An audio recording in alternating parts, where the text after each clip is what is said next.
जय माता की। स्वागत है आपका हमारे चैनल पर। आज के इस वीडियो में आप सुनेंगे शीतला माता व्रत की कथा। शीतला माता का व्रत रखने से और कथा सुनने से हमारे शरीर से सारे रोगों का नाश होता है और शीतला जनित जो भी रोग होते हैं उनसे हमें कभी पीड़ित नहीं होना पड़ता। तो सभी व्रत कथाएं सुनने के लिए और हमसे जुड़े रहने के लिए आपको हमारे चैनल को सब्सक्राइब करके बेल आइकन को प्रेस करना है। आज की कथा अच्छी लगे तो लाइक करना है और शेयर करना है। आज के वीडियो में हम आपको शीतला माता की 2 कथाएं सुनाएंगे। तो चलिए शुरू करते हैं शीतला माता व्रत की पहली कथा। एक बार एक राजा के इकलौते पुत्र को शीतला निकली। उसी के राज्य में एक काछी पुत्र को भी शीतला निकली। काछी परिवार बहुत गरीब था पर भगवती का उपासक था। वह धार्मिक दृष्टि से जरूरी समझे जाने वाले सभी नियमों को बीमारी के दौरान भली भांति निभाता रहा। घर में साफ सफाई का विशेष ख्याल रखा जाता था। नियम से भगवती की पूजा होती थी। नमक खाने पर पाबंदी थी। सब्जी में ना तो छौंक लगाता और ना कोई वस्तु तली भुनी खाता था। गरम वस्तु न वह स्वयं खाता और न शीतला वाले लड़के को देता था। ऐसा करने से उसका पुत्र जल्दी ठीक हो गया। उधर जब से राजा के लड़के को शीतला का प्रकोप हुआ था तब से उसने भगवती के मंडप में शतचंडी का पाठ शुरू करवा दिया। रोज हवन बलिदान होते थे।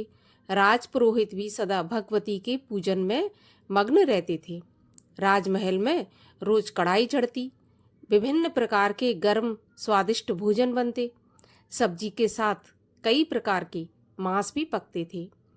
इसका परिणाम यह होता कि उन लजीज भोजन की सुगंध से राजकुमार का मन मचल उठता। वह भोजन के लिए जिद करता। एक तो राजपुत्र और दूसरे से इकलौता। इस कारण उसकी अनुचित जिद भी पूरी कर दी जाती। इस पर शीतला का कोप घटने की बजाय और बढ़ने लगा।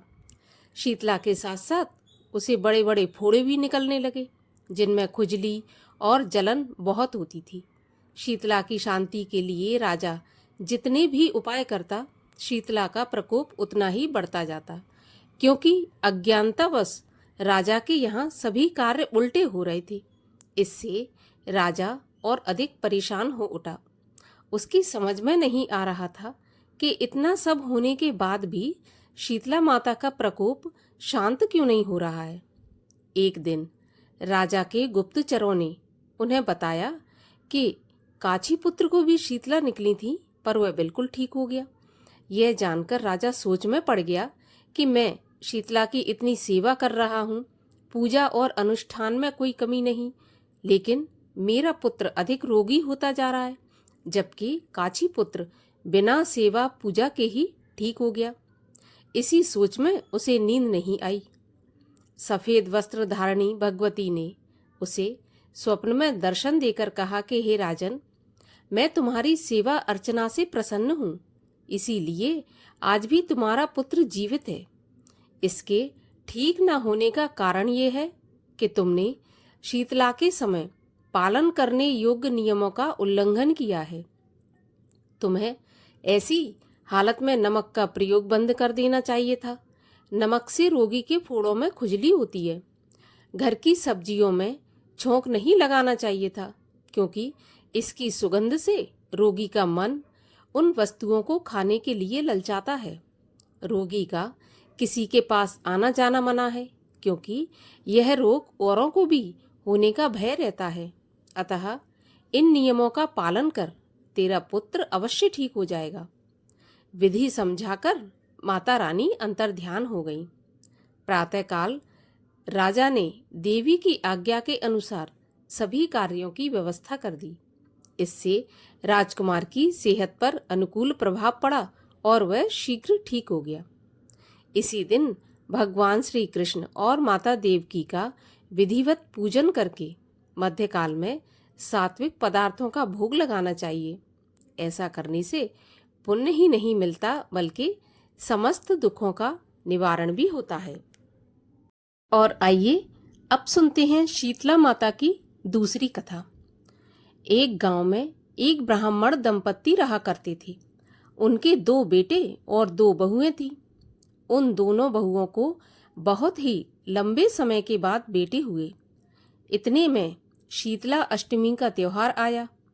शीतला अष्टमी के नियम के अनुसार इस दिन ठंडा भोजन तैयार किया जाता है, लेकिन उन दोनों बहुओं के मन में विचार आया कि यदि हमने ठंडा भोजन खाया तो कहीं हम बीमार न पड़ जाएं। अभी बच्चे भी छोटे हैं, कहीं वह भी बीमार ना हो जाए। ऐसे में उन दोनों बहुओं ने चुपचाप अपने खाना खाने के लिए 2 बाटियां पशुओं के दाना देने वाले बर्तन में बनाकर तैयार कर लीं।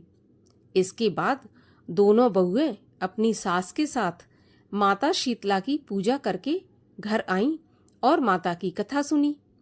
पूजा से लौटकर आने के बाद सास तो शीतला माता के भजन गाने लगी, लेकिन दोनों बहुएं बच्चों के रोने का बहाना बनाकर वहां से घर लौट आईं। इसके बाद दोनों बहुओं ने जो बाटी बनाकर रखी थी उनका सेवन किया।